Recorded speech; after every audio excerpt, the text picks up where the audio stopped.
place for real, up-to-date news from across Africa. If this is your first time here, please make sure to like, share, and subscribe so you stay updated, informed, and connected to what's really happening from across the continent. Your engagement keeps our voice alive and strong. Let's get in the news. You're about to listen to the speech of Captain Ibrahim Traoré that is currently shaking the world. This is the speech that every African soul should listen to. Without wasting much time, let's hear the African hero out. Brothers and sisters of Africa, leaders and citizens of our beloved continent, I stand here not just as the president of Burkina Faso, but as the voice of a people who have decided to stand tall, refusing to bow to injustice, refusing to kneel before oppression.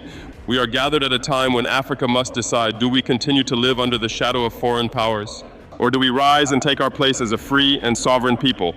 I speak today for Burkina Faso, I speak for Mali, I speak for Niger, I speak for every African nation whose dignity has been trampled by the same powers that pretend to be our friends while stealing our resources, our future, and our hope. We have been told lies for decades. We were told that the West, that France came to bring development. But what did they bring? They brought chains for our hands, laws for our lands that served them, not us, and debts we could never pay. They came not to build us up, but to drain the lifeblood of our nations and to keep us dependent, weak, and silent. Burkina Faso is no longer silent. Mali is no longer silent. Niger is no longer silent. And soon all Africa will speak with one voice. This is Pan-Africanism, the belief that our strength lies in our unity, that no African nation should stand alone in the face of injustice, that the freedom of one African country means nothing if its neighbors remain in chains. We, the people of the Sahel, have suffered attacks, sanctions, and threats, not because we did wrong, but because we dared to say no to exploitation. ECOWAS, an institution meant to serve Africa, has allowed itself to be used as a weapon against Africans. Instead of protecting our sovereignty, it has been used to punish the Sahel states for taking back control of our land, our gold, our uranium, our oil, our destiny. But let me be clear, we will not bow to pressure. We will not return to the slavery of colonial agreements. We will not hand back the keys to our own house. Our message to the West is simple. We are not your property. We are not your backyard. We are not children for you to command. Our message to ECOWAS is simple.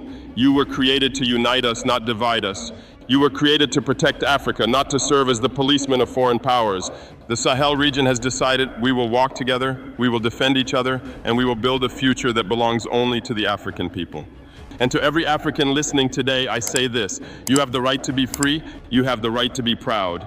You have the right to decide your future without asking permission from Paris, Washington, or any foreign capital. This is the fight of our generation. This is the moment where we choose freedom or submission. And I promise you, Burkina Faso has chosen freedom. When we speak of freedom, we are not speaking of a dream that lives only in the future. We are speaking of a right that belongs to us today. A right that was stolen from us and must be taken back with our own hands. For too long, Africa's history has been written by others. Europe wrote our past in the language of chains. France wrote it in the ink of exploitation. The West continues to write it in contracts we did not draft and in debts we did not choose. They call it aid, they call it partnership. But I tell you, when someone takes from you every day and then hands you back crumbs, that is not help. That is humiliation. The colonial system never ended. It only changed clothes. They replaced soldiers with bankers. They replaced guns with sanctions. They replaced direct rule with puppet leaders. And this is where I must speak to my fellow African leaders. Some of you have betrayed the very people you swore to defend. Some of you wear fine suits and speak of sovereignty in public, but in secret, you sign away your country's wealth to the same powers that enslaved our ancestors.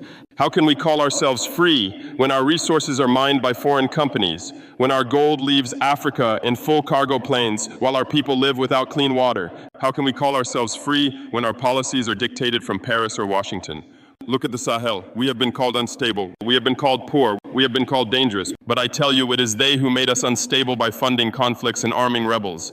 It is they who made us poor by stealing our minerals and controlling our trade. It is they who made our land dangerous by using terrorism as an excuse to station their armies here.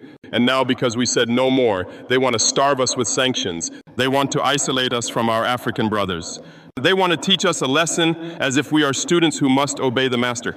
Let me be clear, we are not students, we are not slaves. We are nations with pride and dignity. To ECOWAS, I say this: when you punish Burkina Faso, you are not serving Africa. You are serving the same forces that have kept Africa in the dark for centuries. You are lending your hands to the chains that bind us. We do not fear your sanctions. We do not fear your threats. We fear only one thing, betraying the dreams of our children by giving them a future still owned by strangers.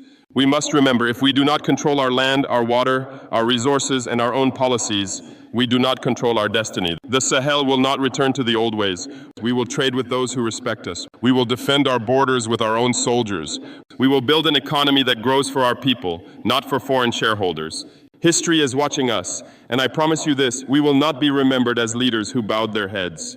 We will be remembered as Africans who stood firm and said, enough is enough. Brothers and sisters, freedom is not just about removing the foreign soldier from our land. It is about removing the foreign hand from our pockets, the foreign voice from our decisions, and the foreign shadow from our future. I dream of an Africa where no child goes to bed hungry, because the wealth of the land is used for the people, not shipped away to enrich others. I dream of an Africa where we do not beg for aid because we have learned to stand on our own feet. I dream of an Africa where the passport of any African is respected anywhere in the world. And I tell you today, this dream is not impossible. It is not something for the next century. It is something we can start building now if we choose courage over fear. The strength of Africa lies not in the palaces of our presidents, but in the hands of our people, our farmers, our workers, our soldiers, our traders, our thinkers, and above all, our youth. To the young people of Africa, I speak directly to you. The fight for our freedom will not be won in the offices of the West. It will not be won in the boardrooms of corporations. It will be won in our streets, in our fields, in our schools, by young Africans who refuse to accept a life of servitude. Do not wait for permission to dream big. Do not wait for permission to love your continent. Do not wait for permission to defend your home. They will call you rebels. They will call you radicals. They will call you dangerous. But remember this, every man or woman who ever fought for true freedom was called dangerous by the oppressor. The Sahel has chosen its path. We will not kneel before powers that see us as tools. We will not kneel before an international order that was built to serve a few nations while the rest of the world lives in chains. To the African Union, I say, your silence in the face of injustice is not neutrality, it is betrayal. If you cannot defend the sovereignty of African nations, then what is your purpose? To ECOWAS, I say, your choice is simple. Stand with the African people or stand with those who exploit them. History will remember which side you chose. We are ready to cooperate with all nations that come to us with respect and fairness, but we will not be servants. We will not be anyone's colony, no matter what name they give it. Our message is clear. The age of submission is over. The age of African dignity has begun. The Sahel will be free, and when the Sahel is free, all of Africa will rise. This is our destiny. This is our time. And no army, no sanction, no lie will stop the march of a people who have decided that they will be free. My people, I will not lie to you. The road to freedom is not easy. It is not paved with comfort. It is paved with sacrifice, with pain, and with patience. When you decide to stand against the powerful, they will not clap for you. They will not send you gifts. But rather, they will come with threats, with lies, and with hunger, trying to break your spirit. Already, we have seen this. They have cut us off from trade. They have frozen our accounts. They have blocked medicine from our hospitals. They have tried to turn our neighbors against us. This is not because they fear our weapons. It is because they fear our example. They know that if Burkina Faso succeeds, if Mali succeeds, if Niger succeeds, then every African will start asking the same question. If they can be free, why not us? And so they will try to make us suffer until we regret choosing freedom. But my brothers and sisters, I say to you, hold on. Hold on to your courage like a soldier holds his rifle.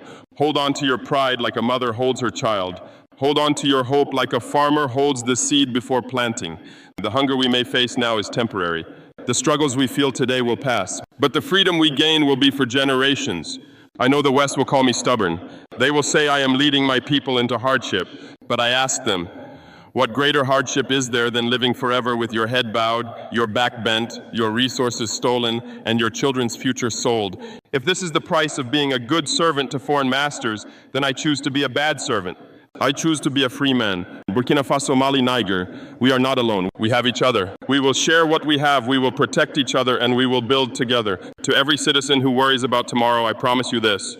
We will not let our people die in silence. We will work our lands, we will grow our food, we will trade with those who treat us with respect. Let them keep their poisoned aid. Let them keep their false promises. We will survive without them. And when they see that we are standing stronger than ever, they will know that Africa has truly woken up. The time has come for us to believe in ourselves again. No foreign leader will save us. No international body will rescue us. Only we, the African people, can save ourselves. And so I tell you today, stand tall, stand proud, and stand together, because the freedom we fight for is worth every tear, every hardship, and every sacrifice. I call to you, leaders of ECOWAS and the world watching us today, listen well, because I will speak with clarity. The Sahel will never return to the chains of the past. No threat, no sanction, no military plan will make us give up the freedom we have chosen.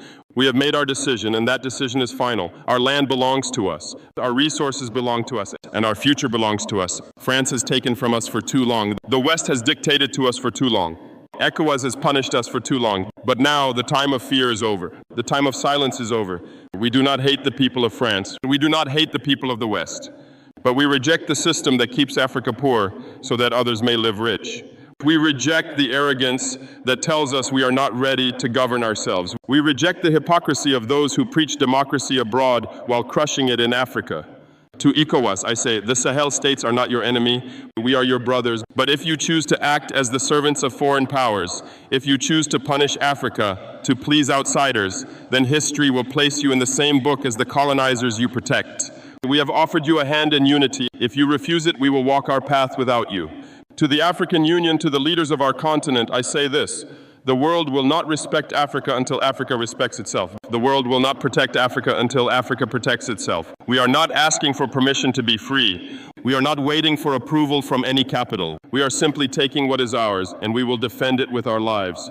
We know they will call us dangerous. They will call us dictators. They will call us enemies of peace. But we understand their language. To them, peace means submission. To them, order means obedience. To them, democracy means control. We speak a different language. To us, peace means dignity. Order means justice. Democracy means the will of the people, not the will of foreign companies. Africa is not for sale. Africa is not for rent. Africa will rise. I call upon every African nation to look at the Sahel and see a mirror. We are not fighting just for ourselves. We are fighting for the day when no African child grows up believing that their country is too small, too weak, or too poor to be free. This is our stand. This is our time. And if we must walk through fire to reach the gates of freedom, then we will walk through it together. And on the other side, we will find not just independence, but a new Africa, strong, united, and proud. And so I end with these words: we will not kneel, we will not bow, we will not surrender. We are the children of Africa, and we have remembered who we are. Long live the Sahel, long live Africa, and may God bless our struggle for freedom. What do you think of Ibrahim Traore's message? Does his call for African unity and independence resonate with you? Share your thoughts in the comments below. Give this video a like if you found it informative, and so subscribe for more in-depth analysis of global events.